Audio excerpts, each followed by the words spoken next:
Welcome, everyone. Thanks for joining us for a very exciting evening about designing our future cities. In Canada recently, I observed a tradition practiced at the beginning of many public meetings. They acknowledged the indigenous people who previously inhabited that land before European immigrants. So I'd like to begin today's conversation about place by acknowledging the Ohlone and Coast Miwok people who inhabited our Bay Area lands for 10,000 years. Before I welcome our guests, I want to introduce you to a young friend of mine. Last week on this stage, we featured teenage climate strikers who are involved with groups such as Sunrise Movement and Youth versus Apocalypse. During the reception, an 11-year-old student named Eris met one of the climate strikers, Sarah Goody. For months, Sarah has been sitting every Friday outside the San Francisco Ferry Building right over here with her school strike sign, all by herself, for 3 hours, missing school, with her parents' permission. Last Friday, after meeting here at Climate One, Sarah was joined by Eris. It was Eris's first climate strike. The two of them sat out there on the sidewalk for hours as tourists and locals streamed by on their way to buy designer chocolates and other bougie delights. Eris lives in Alameda, a low-lying island threatened by rising seas.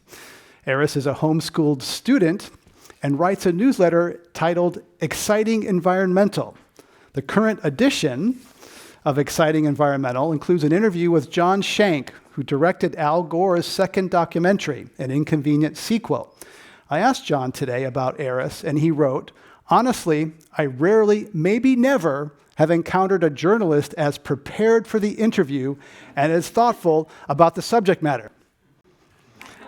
I once interviewed John with Al Gore, and that means that Eris was more prepared than I was. Eris is 11. I invited Eris to read a poem for us tonight as we talk about designing cities for our future.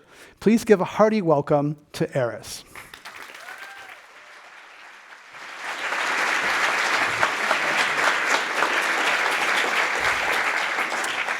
Thank you.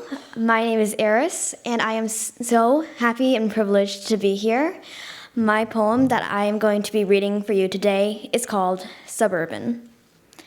I relax on a beach, waiting while the wind blows by. There are nests for birds, sticks and twigs all around, until the baby bird takes flight. I sit on the grass, feeling the prickle of bugs crawl on my hands and on my feet, enjoying the rush of warm sunlight that washes over me. I ride on my bike through the calm traffic lanes. Everywhere I go, everywhere I bike, there's a new bike lane that's waiting for me.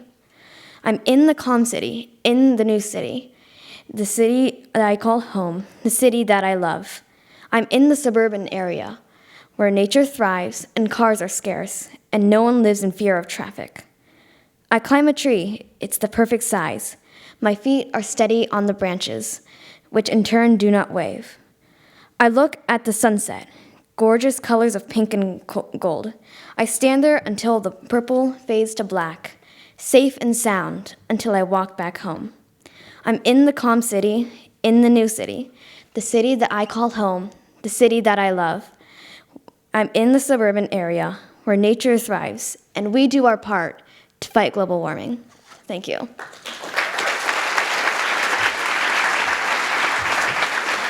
job.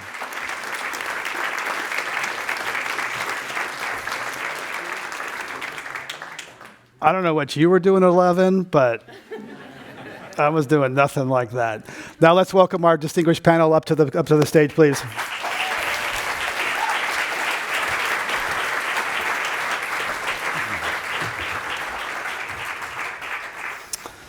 The world is getting hotter and more urban. About 10 years ago, the number of people living in metropolitan areas surpassed the global rural population. About 55% of people live in cities today, and that's forecast to grow to 68% by 2050.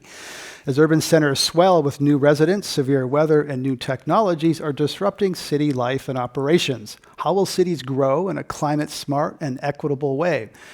We're going to talk about those questions and more this evening and are pleased to present this conversation with Spur, a nonprofit promoting good planning and good government in the San Francisco Bay Area. We have 3 urban leaders here today on stage. Laura Crescimano is co-founder and principal at Site Lab Urban Studio. Jan Gehl is urban design consultant and architect and author of Cities for People. And Liz Ogbu is a designer, urbanist, and advocate for social justice. Please welcome them to Climate One.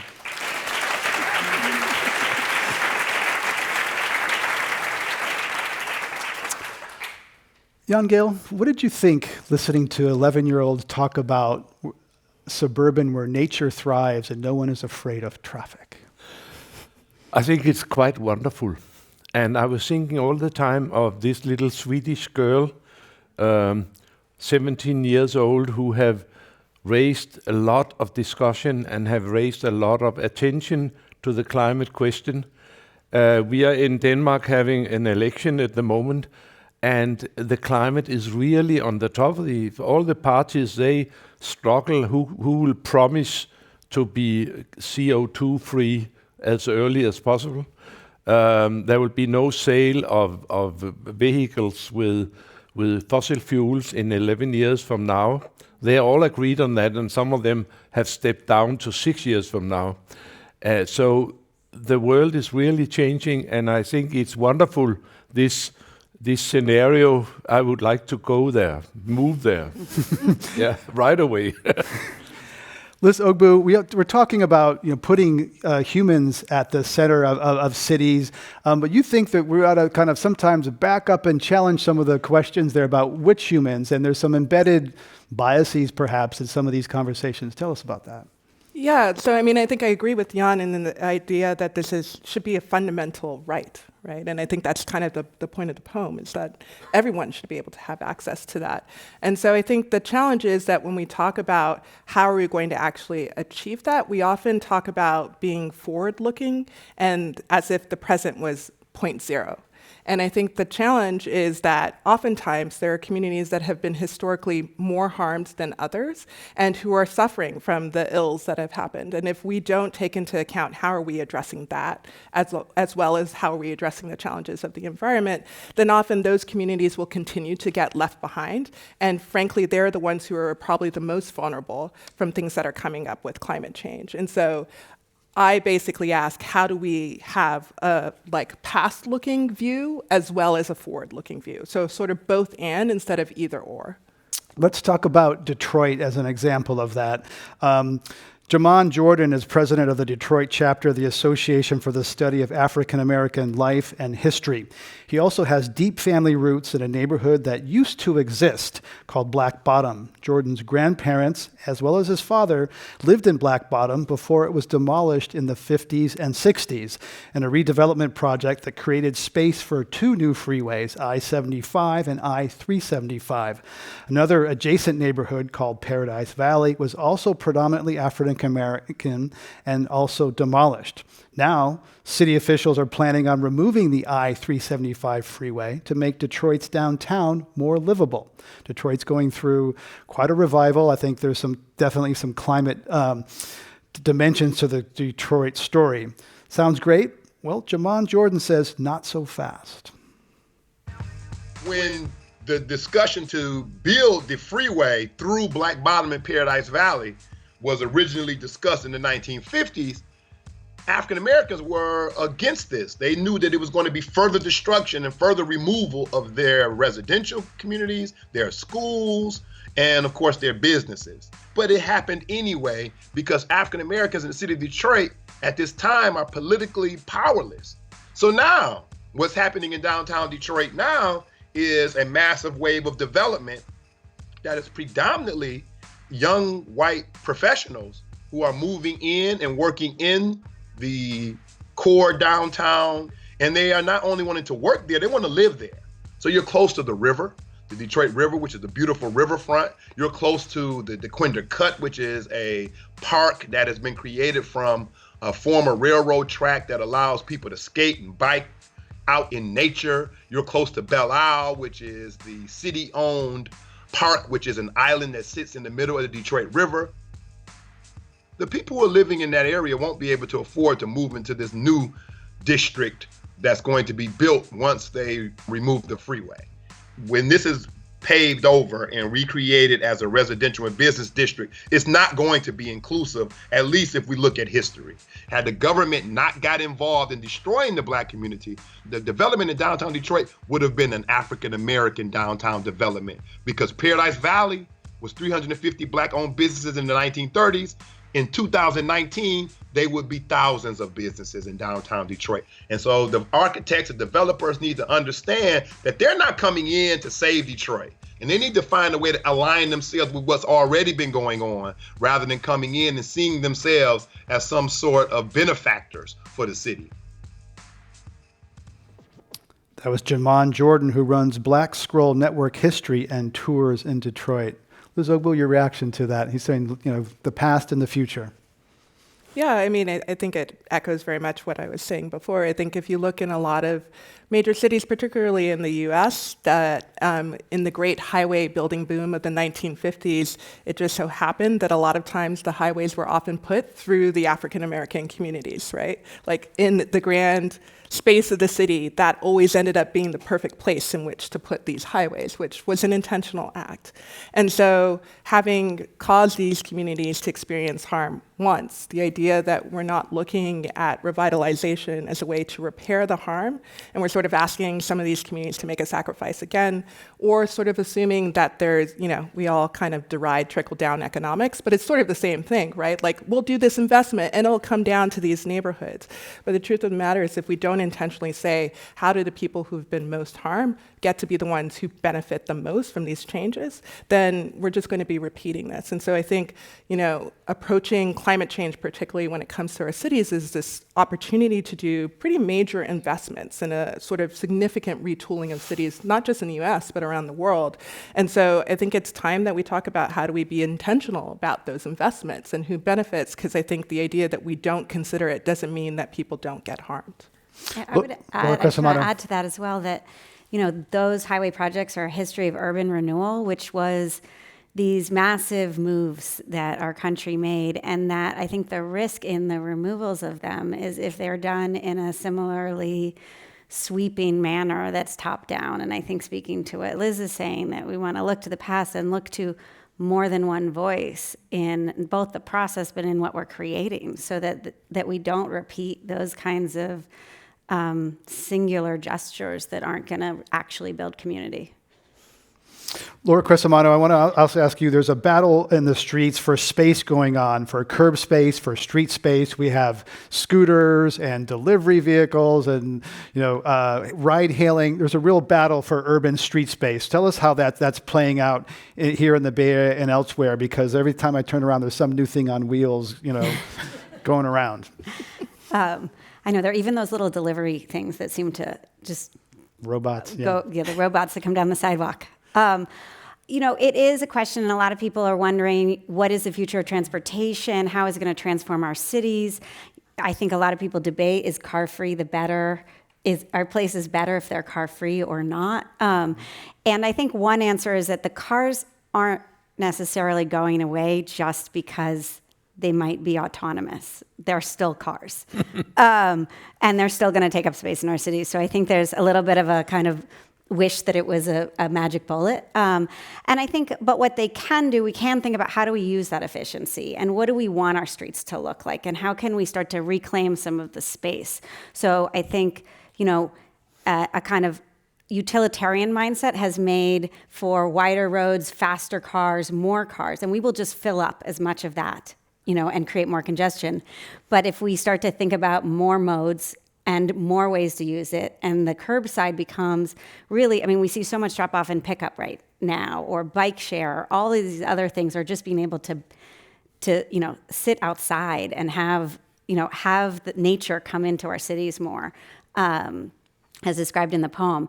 That's what we want our streets to look like. So I think that it doesn't mean an eradication of cars, but it does mean a kind of reclaiming more thoughtfully how we use our streets. Jan Gehl, you were partly responsible for getting cars or limiting cars in Times Square in New York City, which is one of the iconic examples of redistributing power and space between people who walk and people who drive. Tell us briefly the background of that and what you think of it today? Yeah. We were invited by Michael Bloomberg to come to New York to assist him with his plan to make New York a sustainable metropole, the first really sustainable metropole in the world. That was his vision.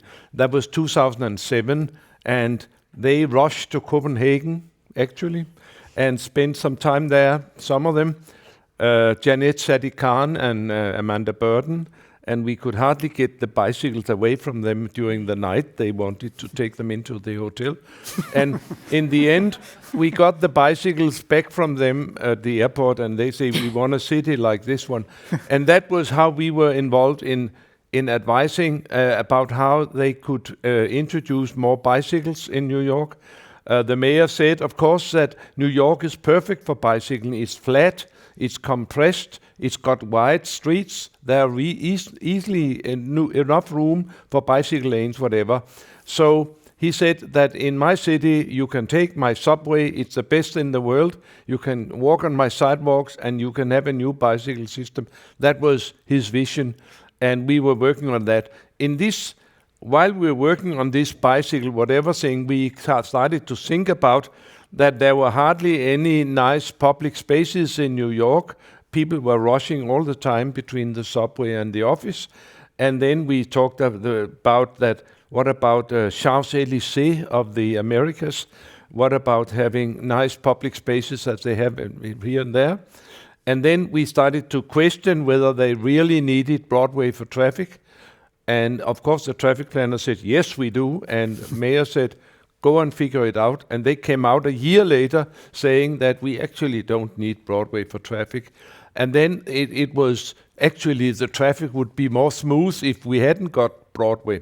So that was a reason why they could change the Broadway. And we found in the Times Square, it was not a square, there were 11% of the area was dedicated to pedestrians, and 90% of everybody passing the square was on these 11%, while in 90% of the space were 10% in cars.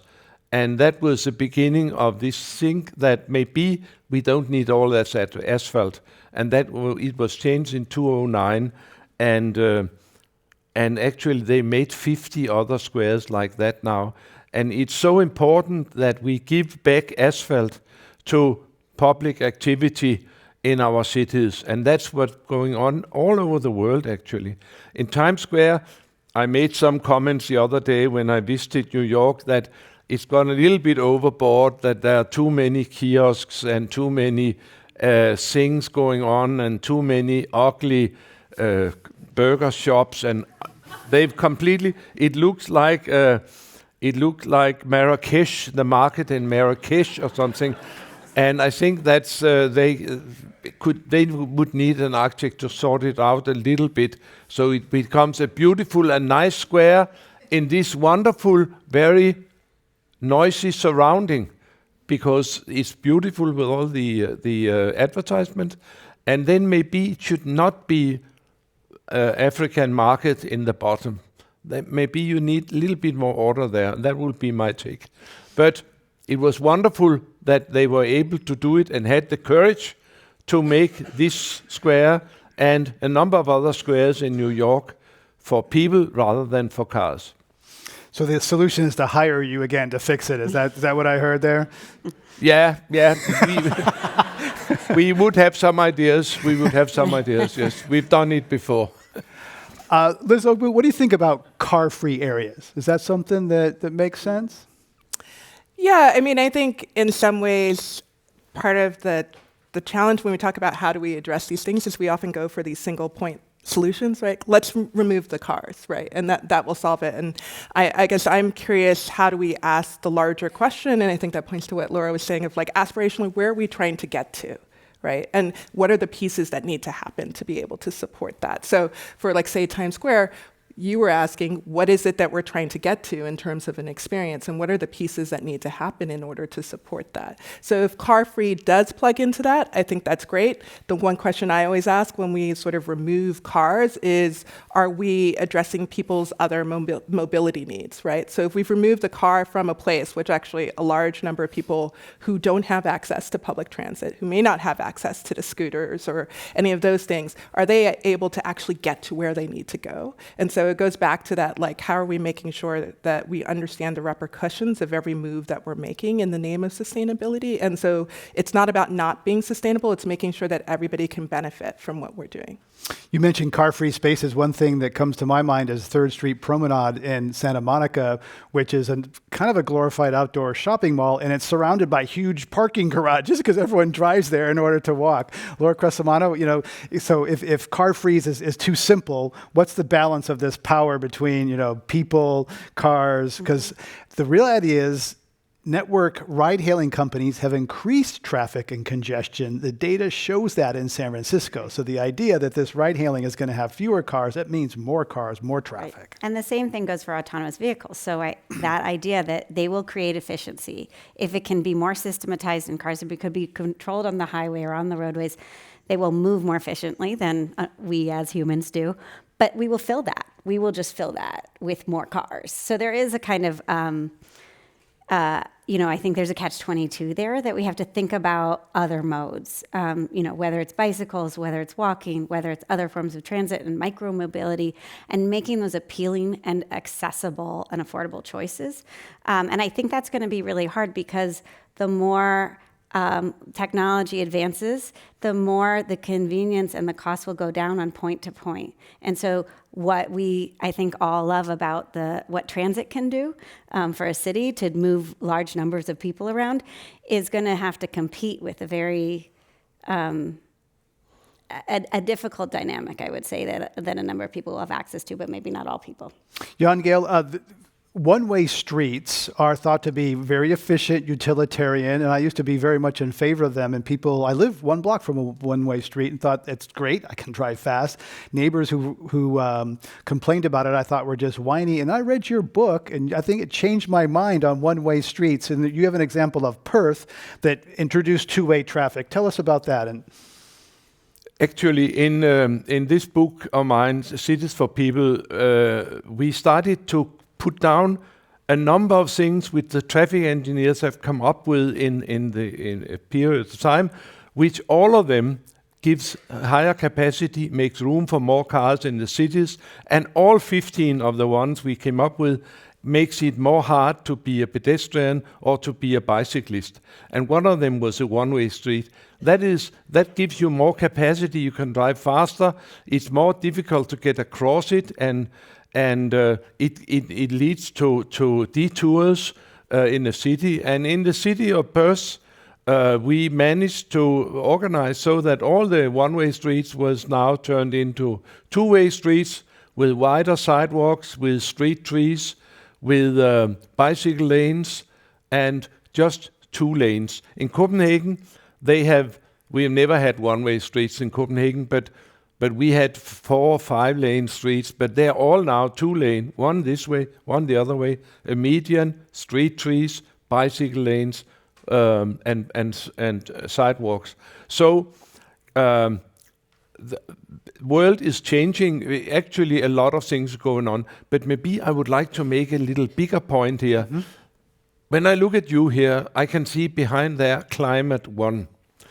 And I think when we are talking about climate, we have to rethink the way we do our city planning, because for 100 years, we made mobility, and actually we designed the cities and the suburbs for the cars and for getting around. And when we have any type of discussion, we discuss car-free streets, and we discuss one-way streets, and we discuss parking here and parking there.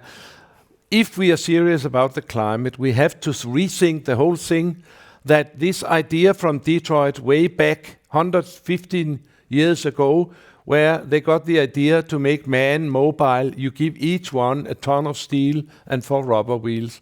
And that is the same glorious idea we are still selling and doing and organizing our entire planning around.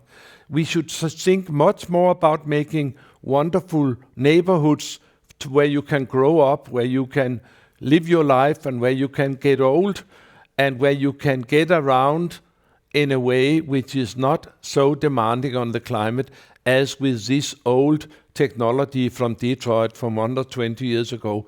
I think it's very primitive. And we have to think differently. And some cities have started to do it, and I think that is very interesting, because we have to do something very serious about cars, and this is not about some car-free streets and some one-way or two-way streets. Fair enough, fair enough. So Liz Ogbu, let's think about that big picture. How cities, world is urbanizing. They need to fundamentally change for climate. They're being hammered by severe weather. Questions about whether they're rebuilt, how they're rebuilt, for whom. So take that on, that big challenge of rethinking cities for the era of climate change. So, I mean, I think Jan is right that the question needs to be bigger, right? And so in our cities, whenever we're taking on a new project, or let's say in San Francisco, there's this whole conversation about the seawall, right? Like, I think that goes again to this like single point solution. Let's fix the seawall, then everything will be fine. But it's sort of like, what do we want San Francisco 2050 to be like? What is the quality of life that we want to be there?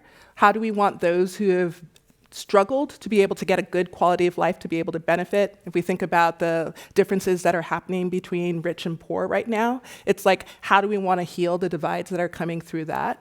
And if we can start to lay out what that is aspirationally, then we can start to talk about, all right, so what does that mean in terms of how do we live together in community? How do we move from place to place? How do we enable somebody to be able to get to their job, regardless of whether they're a tech bro working for Twitter, or if they're working like a sort of hard labor on the construction of the next new tower? Like, how are they actually able to live in this city? And so I think unless we're willing to ask those questions, and what are the investments that we're willing to do and the trade-offs that we're willing to do to be able to support that, I think it's harder. We'll just keep on being like, how do we create faster cars, or do autonomous vehicles, or get the next solar technology?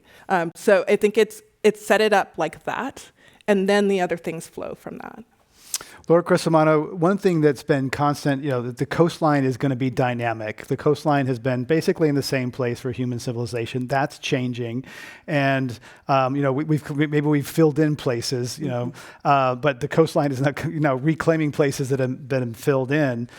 You think that some places need to be enjoyed today that might be sacrificed in the future? We can't be too conservative. So tell us about that relationship. I agree, and I think it builds on what Liz said, which is, I think, moving away from a philosophy about speed and convenience, right, to what kind of place we want to be living in, and how that place can reveal itself to us, say, so that we understand the climate change, or we understand the ecosystem that's underneath, or even the fact that underneath is not an ecosystem, it's fill, say, in the case of some of San Francisco's coastline.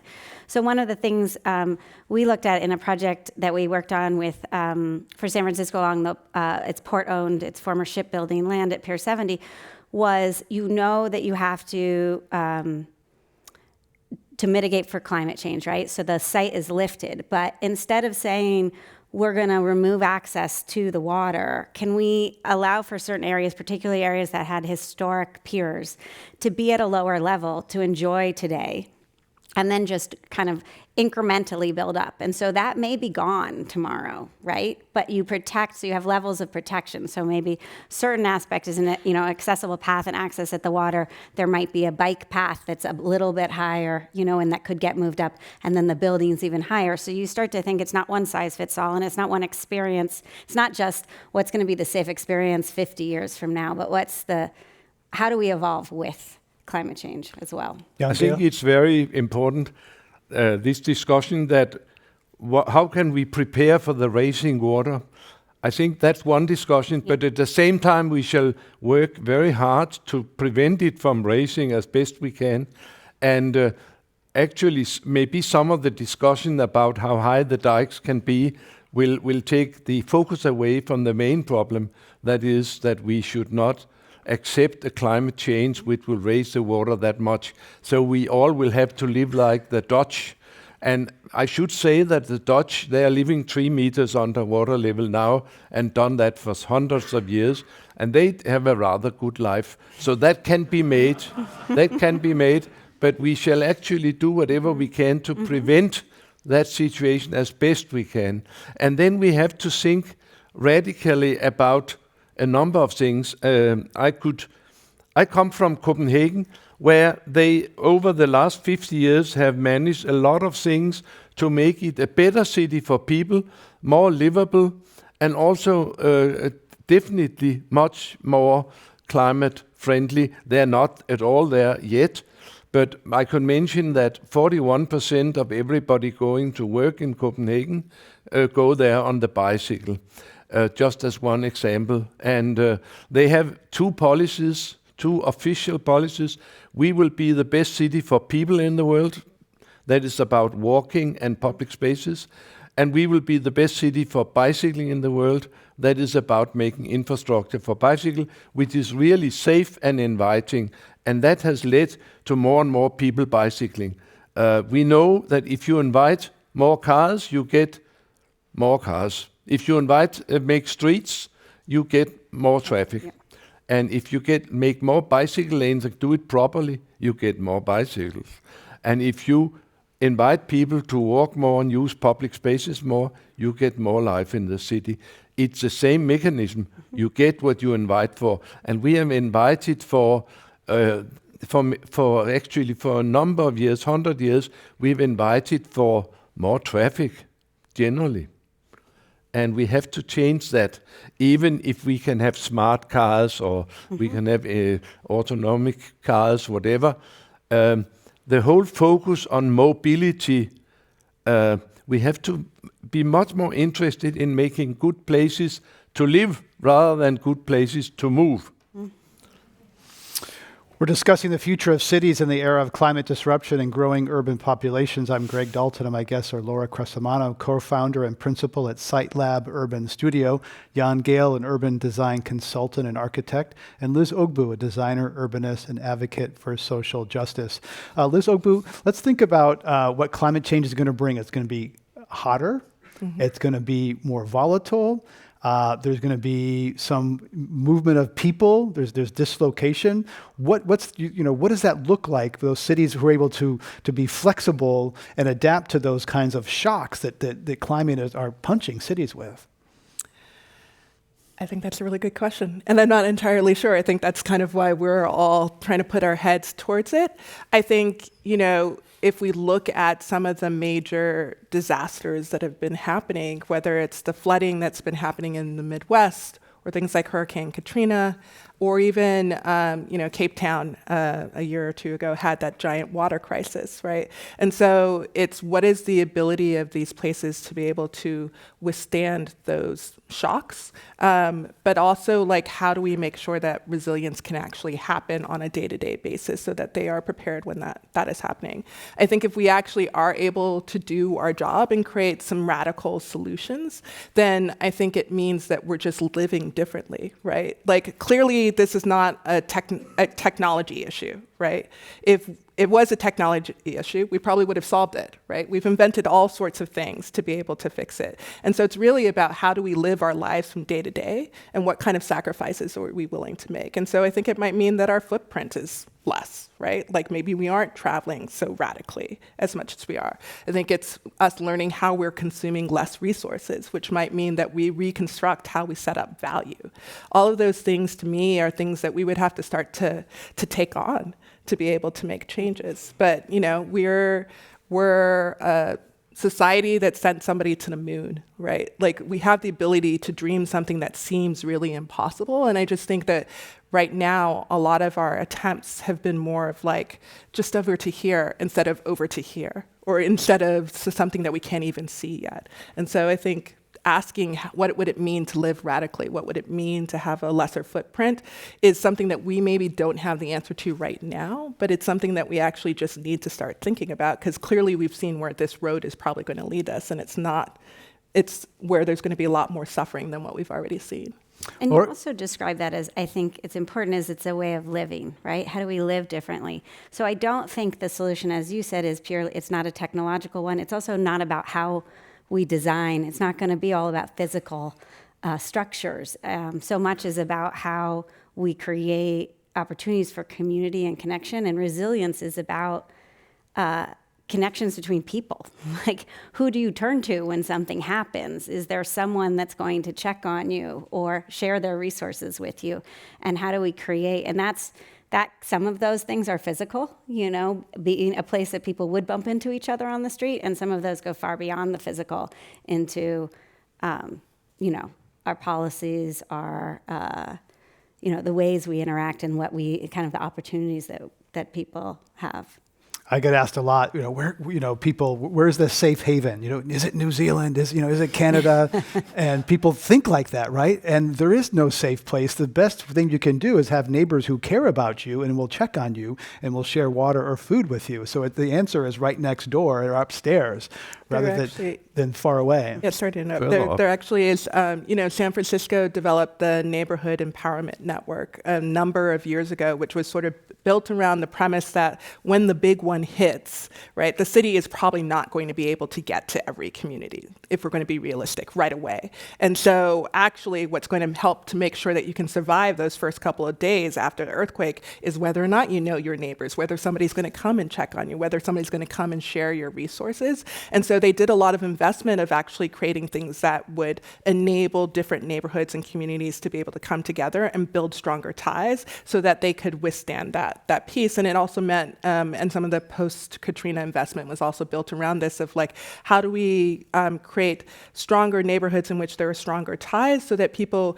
not only can come together right after the big one, but actually that we're building resources within the community so that there's a higher quality of life, so that just individually, people are better able to withstand what happens when these big disasters come. And so that in some way is still a short-term solution, right? It's almost like the difference between the resistance and the revolution. That's just going to make sure that we can survive some disaster event. And then there's also this larger thing of how do we radically change up the way in which we live. Laura Crescimano, all over this country, there are projects being built near the water that are basically based on business as usual. I was in Miami recently, and the tallest skyscraper in Miami is going in right by the water. What responsibility do architects and engineers have for designing and creating buildings that they must know cannot withstand the climate shocks? Yeah, this is I think that it's a tricky thing for architects and designers, because I think so often architects are late in the chain. The project brief has been created. Build this building on this plot of land. It should be this tall and do these things. And so I think part of it is, one, for architects to be able to advocate or set boundaries. There've been all kinds of programs, architects that rallied together to all sign off to say they wouldn't build prisons, for example. Like, there are groups that resist from certain typologies. And I would say the more that, as part of why I chose urban design versus architecture, was to try to go upstream in the decision making. And so if we can get there earlier in the choices, maybe there's a different choice that could deliver the value that the person trying to build that building is looking for, at the same time as find maybe a different choice than one that might not consider everything. And a lot of decisions of this kind is made on the basis of, if I don't take this commission, a guy which is not so good a designer as I will come and take it. And I think it's crap. Yeah.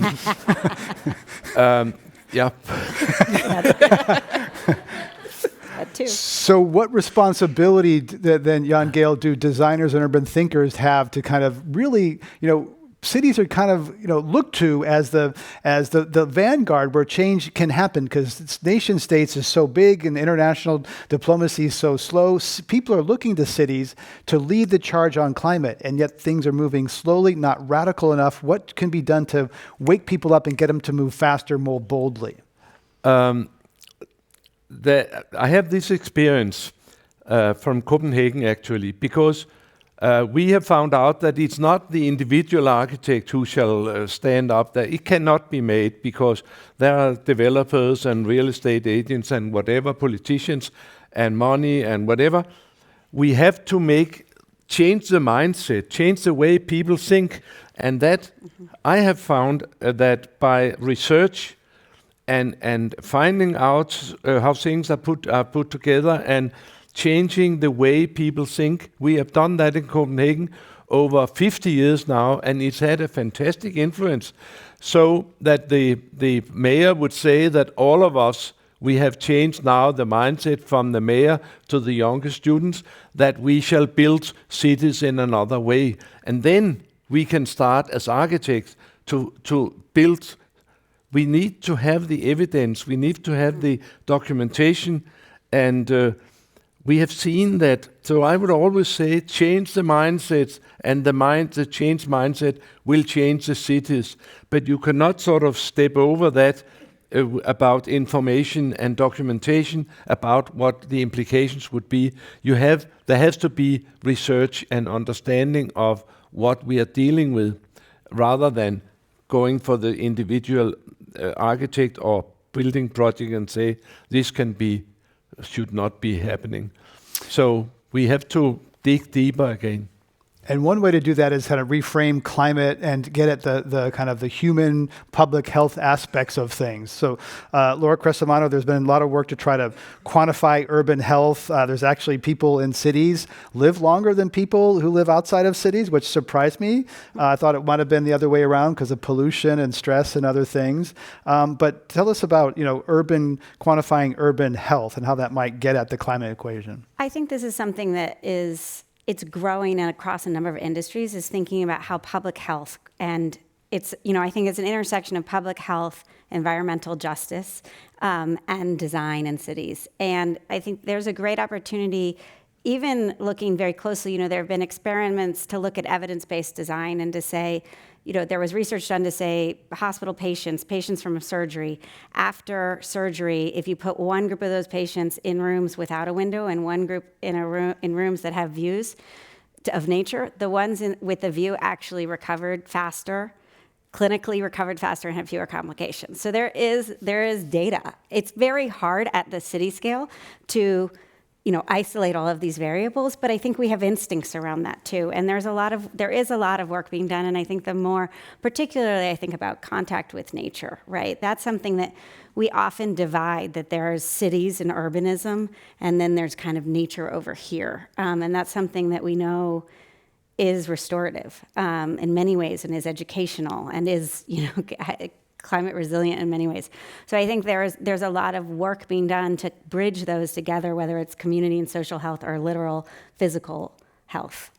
And there are a couple of coalitions around the world. There are a couple of different coalitions that are funding this kind of work. In the US, there's Spark, which is like bringing together environmental justice, health, design. There's also Building Healthy Places, which is an initiative looking at that within community development. But I think one of the things that is making this possible is that people are also taking risk, right? Like that some of the challenges that we have in doing development of any kind of project is that if we do something outside of the norm, which goes to this point of like clients not wanting to take this on and baking it up, it becomes really hard. And so I think these initiatives are starting to show fruit because it's people willing to take risk and say, how do we put together a team that's different than the teams that we normally think of how to do these projects? How do we allow ourselves to ask different questions, to hold ourselves up to different levels of success? And even the example that you talked about within Times Square, initially some of New York's work was really like, let's just try it in one place. And then now it has sprung into this large program that is across the city. And so I think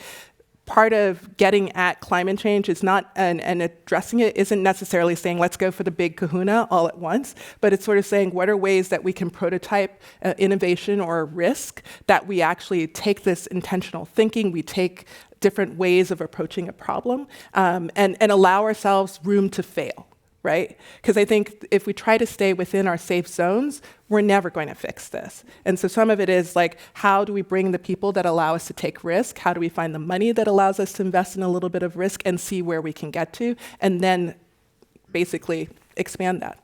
Or find the easy wins. I mean, I think in New York, it's Yeah. a great example that many, smaller streets, they just put boulders or huge planters at the ends to close them off. That was it, and chairs, just to prove that it could work, that the traffic was fine around it. And that, those are those low risk when people say, well, it hasn't been done anywhere. I'm not going to invest all this money or it's too risky. Are there ways to kind of get around that to demonstrate?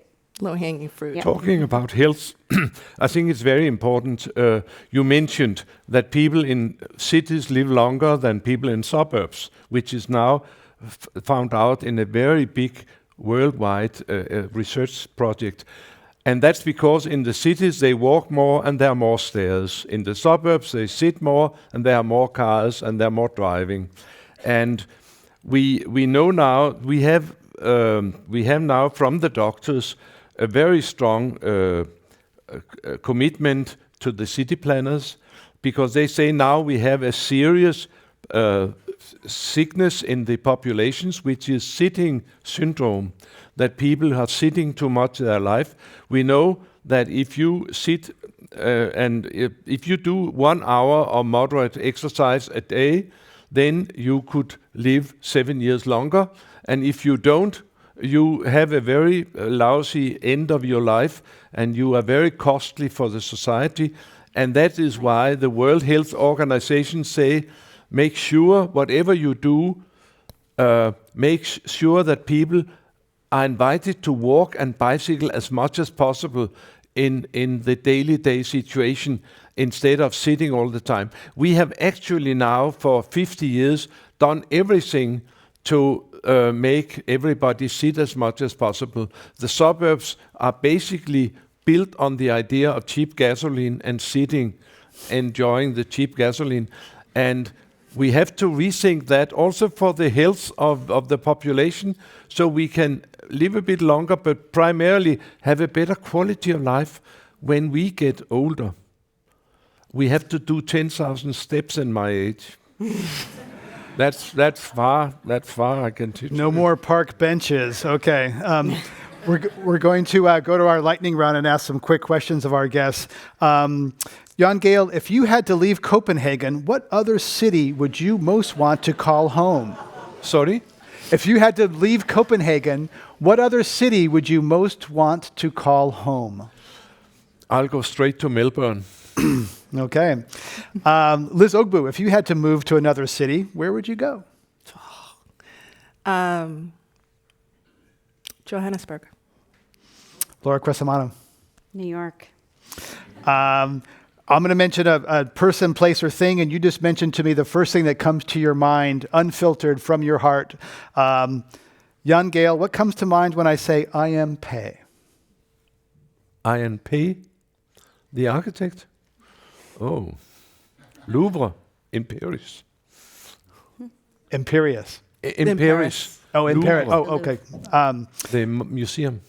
Liz Ogbu, Zaha Hadid. You want me to take that one for you? Yes, please. Swoopy. Right? Swoopy.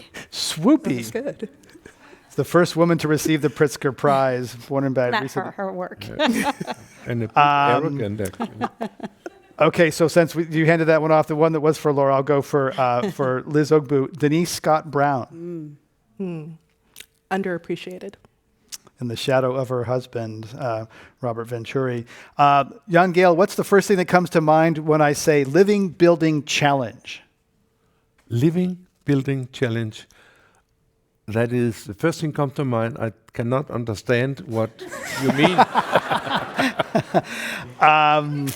There it is. Laura Crescimano, what comes to mind when I say robots that deliver food to your home? The need to get out. What comes to mind, Liz Ogbu? Hudson Yards. Where do I begin? Come on now. First thought. Gentrification run amok. Liz Ogbu, an architect you find to be truly inspired.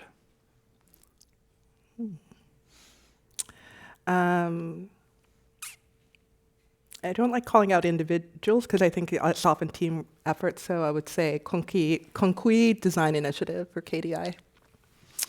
Jan Gehl, an architect who is overrated. Oh, my dear.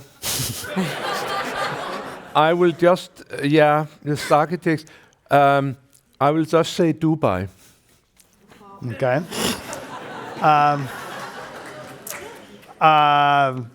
Laura Crescimano, an architect who designs ugly buildings. I want to keep my job. Is that a pass? All right, let's give them a round for getting through the lightning round.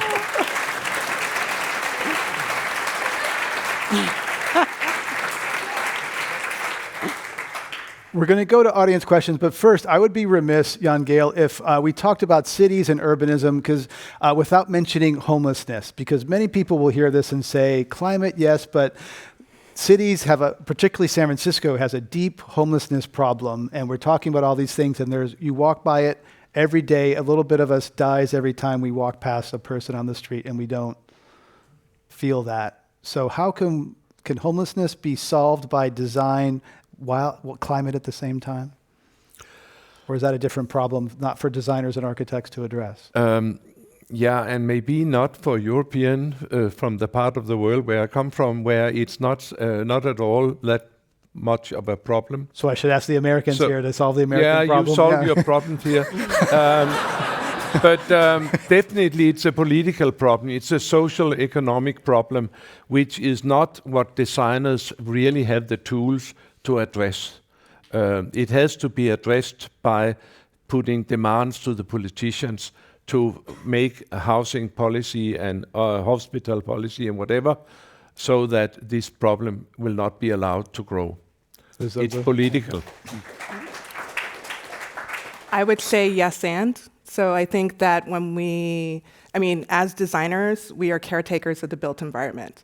And we're usually getting the hire to do some project that is intersecting with that population.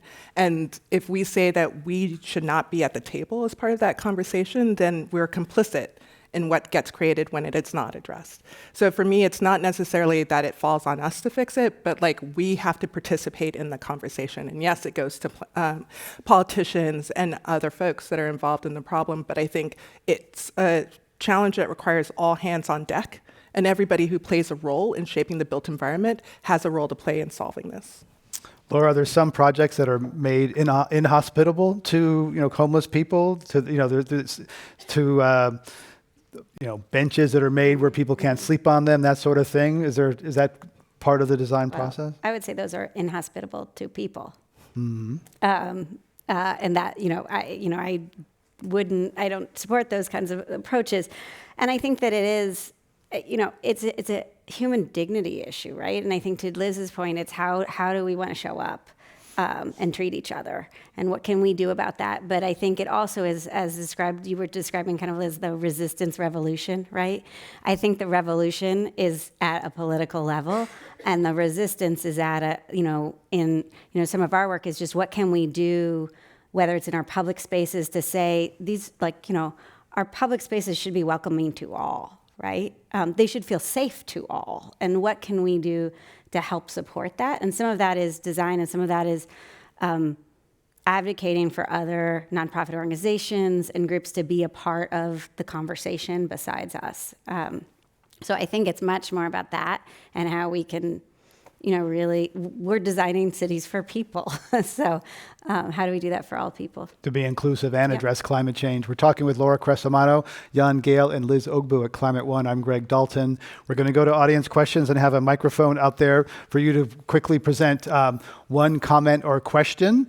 We have about 15 minutes left or so please briefly identify yourself and join us for this portion of the program. Let's go to audience questions. Welcome to Climate One. Hi, I'm Rakesh. I'm sure everybody on the panel is familiar with Sidewalk Labs, where a Google affiliate is basically taking over a parcel in Toronto and trying to build what they envision the future of the city will be. What do you think about that approach? A entirely or almost entirely private approach versus something that's more of a publicly grown approach, or more of a public-private partnership? Sidewalk Labs in Toronto. Who'd like to tackle that one? Laura Crescimano? Well, I'll speak a little bit. One is I think that, at least in the United States, most of our major projects are either private or public-private. They're not public anymore. That's the nature of our system right now. And so I do think there's a real question of, and in certain areas, California, San Francisco, there's a very strong expectation of public process, and that's important to keep the right checks and balances. So if you watch what's been happening in Toronto, there's a strong public voice there as well that's helping, I think, Sidewalk to evolve. I think Sidewalk has been very smart in hiring many people out of city government and other places that understand the nature of these kinds of complex projects. And I think it's important that we don't be afraid of doing things differently, but we also don't rush into technology as the solve for for all things and dismiss, things that have been working in cities for centuries. So is that the angle? Liz, Yeah, anyone else no, on I mean, Sidewalk? I agree with what Laura said. I don't think it's about an exclusion of one or the other. I do think that there's an interesting thing to go down the rabbit hole a little bit of sort of ask what are potential unintended consequences. And I think that is regardless of whoever is sponsoring a project, and making sure that you're proactively instead of reactively thinking towards that. And so I think, if we see what's happened with technology right now, I think it feels like there's a lot of reactiveness. And so I think some of the fears some people have about turning over cities to more private entities is that it's going to be all in the service of the private entity, and then they're not going to think ahead and protect them. And I think one of the things why people have historically trusted government, for better or for worse, is this belief that government had as its ultimate mission to be responsible for the good of the people. We can go and have a separate conversation about whether or not that has been true, but I think private industry has not set itself in that way, and so I think it's just more how are we having that conversation to make sure that the kind of ethical responsibility is up there as well. And the transparency. Yeah. Next question. Welcome to Climate One. Toward the end of discussion, we were really approaching to what question I was hoping to raise here. Planning occurs in a socio-economic system. And in the United States, planning for at least 40 years ago that I was in the academic world was sort of not quite welcome. And as opposed to in Europe, that really welcome, for example, France had pioneered planning, urban planning, and also the city size. Copenhagen has what? 88 million square meter with a population of 650,000. So planning is sort of functional. And in the United States, I haven't seen a planning to function. So that's the area that I want to talk about. Jan Gehl, are Americans bad planners? Shall I be honest? Yeah. I think that I've worked a lot in Australia and New Zealand, and not so much in America and Canada. And I think that actually they are far ahead down there, down under. They've done very interesting things in most of their cities, but in America, I have to look more closely to find exciting new planning ideas and planning concepts carried through in United States. I think it's a bit slow. The system is conservative in its way, that it's the same business as usual to some extent. I think it's difficult to make really striking climate-friendly projects or cities in this environment, but you know more about that than I do. But I haven't heard about exciting things, really exciting things happening in this part of the world. We're about the quick action, short-term thinking. Let's go to our next question. Welcome. Hi, I'm back again. I'm Eris, and I was wondering how you propose to get youth involved in climate and design. Great question. Liz Ogbu. So actually in almost all the projects that I am working on, youth actually play an important role because they usually are a significant percentage of the population that we're dealing with. And I often find that people don't ask youth what they want to see, even though they're like, we want to benefit them. So one of the things that I do personally as part of my design process is make sure that we actually carve a role for youth of all ages. Like, I'll take a 5-year-old, they still have something to say about the space that they want to be able to live in, and actually set up an opportunity for them to say what they want to see in the space. And I'll kind of translate it to be what it needs to be for us to design the thing. So, for example, in Bayview Hunters Point here in San Francisco, we did a lot of work where we had kids just come and be architects for the day at our site. And then out of that, we were able to say, okay, this many kids asked for things having to do with nature, and in particular, interactivity with nature. This many kids asked for things having to do with growing food, and we were able to then take that and integrate it into the design. So I think it's about creating design processes that leave room for youth to come at the table and actually give value to that voice. And I think what's great about what you guys are doing, and then also about what we're seeing around, is that the youth are being loud. Adults are kind of idiots. And we're doing a pretty good job of mucking up the place. And I think that you guys are making your voices heard and not waiting for us to ask you. And I think you should continue to do that. Because I think if you wait, then we're not going to talk to you until you're our age and you're jaded. So, continue to speak up. Next question, welcome. Thanks. Are there any technologies you know that can sustainably replace the car? I mean, worldwide, large scale. Okay. I really think that our public transportation generally is very underdeveloped. It's again like the car. It's the same technology as 100 years ago, and there has been no major improvements made, not really. And I really think that we have to develop common transportation which can link the places which are wonderful where people live and work, instead of spreading it out and then having individual vehicles going in all directions. One of the things with individual vehicles, either they are man-driven or they are automatic, is that they take a lot of space and they blow the scale, so we get beyond human scale. So really, this about walkable and bicyclable units or cities as a pearls on a string, and the string should be some very nice public transportation of a quality which is well beyond what we know today. It can be done, certainly.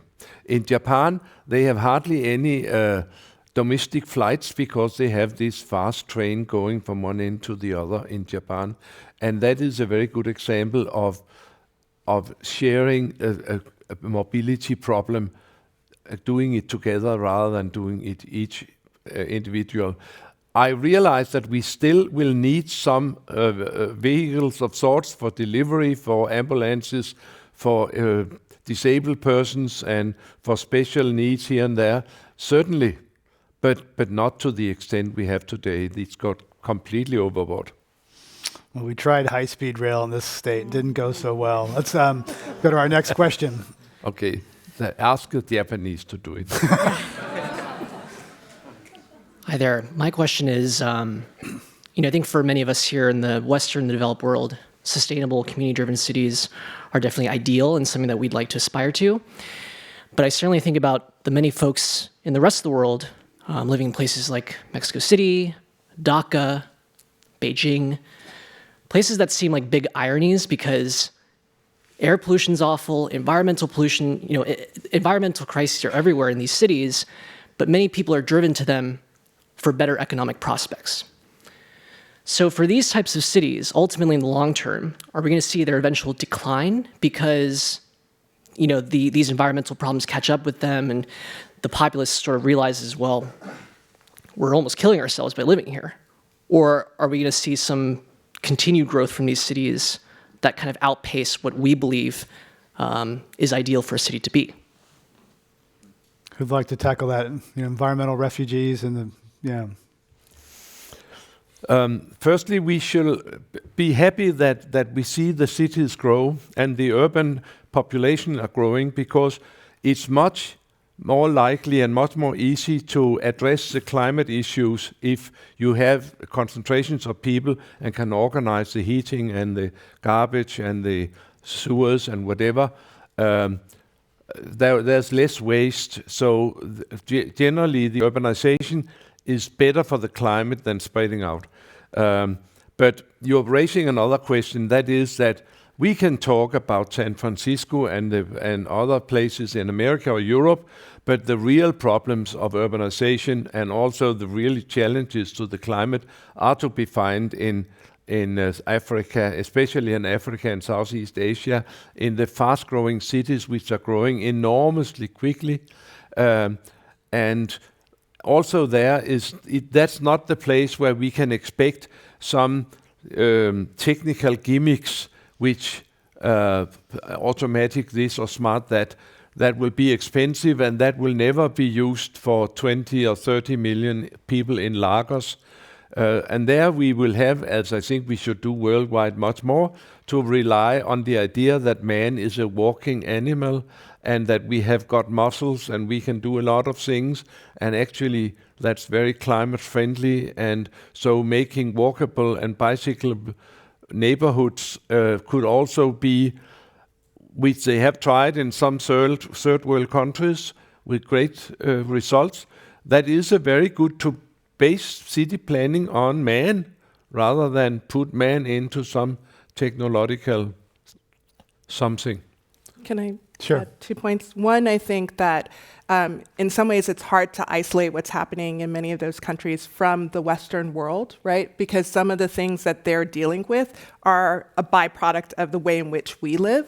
So to place all of the burden on them addressing it, I think is the wrong place to go. It's still just going to have to be a global solution. We're going to have to talk about how we in the Western world are making some sacrifices to enable those countries that are disproportionately receiving the burden of us living our life actually being able to exist. And then the other thing is that actually, if you look a lot in the global south, that there are actually a lot of innovations that have kind of come over time based on those resource constraints. So long before all of us had smartphones and cell phones, it was actually, I was using it in South Africa long before we were still using these giant bricks here, which only like wealthy CEOs could do, right? Or even figuring out how to send money via your phone. We talk about Venmo and all that stuff now.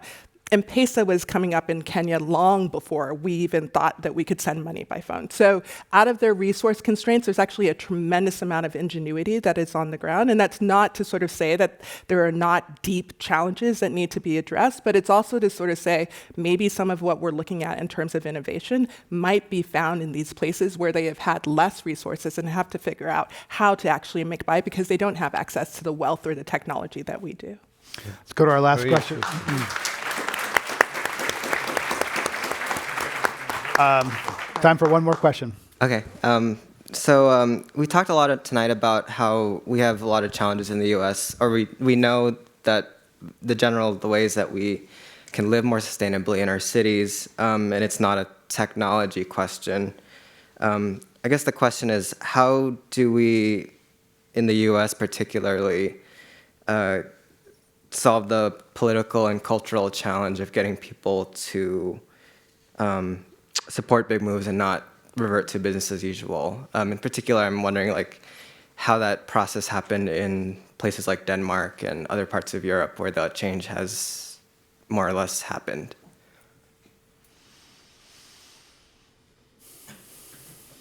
Well, I can't speak to Denmark. I can speak. I think one thing is it's interesting to look at New York as an American example, because I do think that what under Bloomberg and Sadiq Khan, the transformation of New York over a couple of years, and I know that everything that looks like it happens in 2 years is like a decade at least in the making. But in terms of the bike infrastructure put into the city, and we're seeing it a lot more in San Francisco now too, one of the things I think that we struggle with in the US, particularly in California, is that in an interest in protecting ourselves, our regulatory system is also our obstacle at the same time. And that doesn't mean we should get rid of it, but it means that we do everything is a very slow process. And so I do think that looking to how, one is I think everybody should get involved and be advocates and show up to the community meetings. I'm there for a lot of them. They may not seem fun, but it's really important that we all speak up and encourage and give cover to the politicians that are trying to make these moves. Because they need those voices, because there are a lot of voices who are, understandably afraid of change or other concerns that how it might affect their neighborhood. So how do we become advocates for it, be part of pilot projects, or find other opportunities to relieve, I think, some of the kind of that fear of the kind of like avoid risk at all costs that keeps us from actually trying out new things. I want to end on a positive note, upbeat note. Liz Ogbu, tell us something that's really exciting, something that you see that's inspiring the change at the speed necessary, even if it's on a small scale, change at the speed necessary to address the climate crisis. So the group that I mentioned in response to the architect question, KDI, is doing some really innovative projects in the Eastern Coachella Valley down in Southern California and also in Nairobi, Kenya, where they're actually taking communities that have disproportionately been impacted not only by harm, but some of the challenges that are coming out of not having access to mobility options or particularly susceptible to flooding. So taking Kibera, which is one of the largest slums in Nairobi, and they're actually working with community members to both measure and accurately assess what's going on, and then training people in the whole climate conversation so that they can be able to advocate for themselves. And so I think that idea of how are we working with people and giving them the tools to be able to kind of come and participate in these conversations, and not just letting that be the people like many of us in the room who actually frankly have some privilege and probably should be doing this, but also those who are perhaps the ones most impacted. And so I think that's super exciting, and I think we should be looking towards some of those examples as how we can mobilize towards change. And also I'm super inspired by the youth. Jan Gehl, something a bright spot where change is happening fast, even if it's a small scale, a bright spot that gives you hope. I was thinking about, I see a lot of things, of initiatives being very, very fine and they're too slow, but all these things are good. The new world goals, the 17 world goals of the United Nations, that's fantastic that they can decide that and we can start to advocate that. We can see the C40, the mayors of the major cities of the world saying that the jerks in our capitals are slow, but we in the cities where the problems come from, we will have to act. It was started by Bloomberg actually, but now it's going on, and it's not 40 anymore, it's 90 mayors who inspire each other, and it's too slow. But behind this is that we need to be inspired by each other. There is so much going on. I can just mention that in Denmark, on a good day with wind, we can have 110% of our energy coming from windmills. So they are working on, of course, that by 2030 there shall be no need for other energy than renewable energy.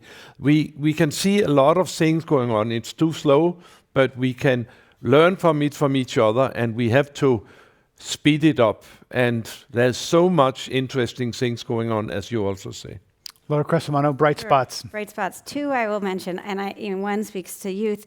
The Rockefeller Foundation funded major competitions and efforts both on the East Coast and West Coast, kind of rebuild by design after Hurricane Sandy and resilient by design, trying to get out ahead of a major event in the Bay Area. And, a tremendous amount of talent and brainpower went into that. And the two projects I remember hearing about that I thought were the most interesting were ones that went into the schools and actually did workshops with kids. And part of that is to learn from the kids, but also to empower the kids, because this is multi-generational. And I think that thinking about this not as just what can we do right now, but how can we change a sensibility, is huge. And I think that also, to me, the other bright spot is thinking that even that we're having a conversation about a a Green New Deal, right, in the U.S. And, you could debate the specifics, but that we can see younger politicians and veteran politicians starting to align in a way that I don't think we have before. It's hopeful. An upcoming episode of the Climate One podcast, we'll have Ed Markey, a co-sponsor of the Green New Deal, so you can look for that coming this summer. I'd like to invite you to participate, to join us for the reception outside afterwards, and also to join our Let's Talk Climate campaign. We want to get people to take a photo, have the climate conversation. We believe that thought precedes action, and we'll have these out there for you to share on social media to get people talking about climate change. I have the privilege of, in honor of sitting up here with these amazing luminaries. It takes a whole lot of people to make this happen. I'd like to thank Adam, Billy, Brian, Kelly, Lena, Mark, Sarah Catherine, Spencer, Stephen, Tyler. Let's give them a round of applause for making tonight happen.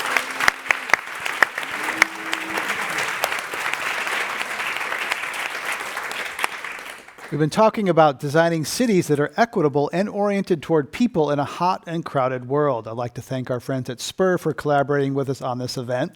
Spur is a nonprofit promoting good planning and good government in the San Francisco Bay Area. They're great to work with. I'm proud to be a Spur member. They also throw a great annual party. Podcasts of this and other Climate One shows are available wherever you podcast. Thanks for joining us. We'll see you next time, everybody. Back and get our mics off. Yeah, sounds good. Thank you.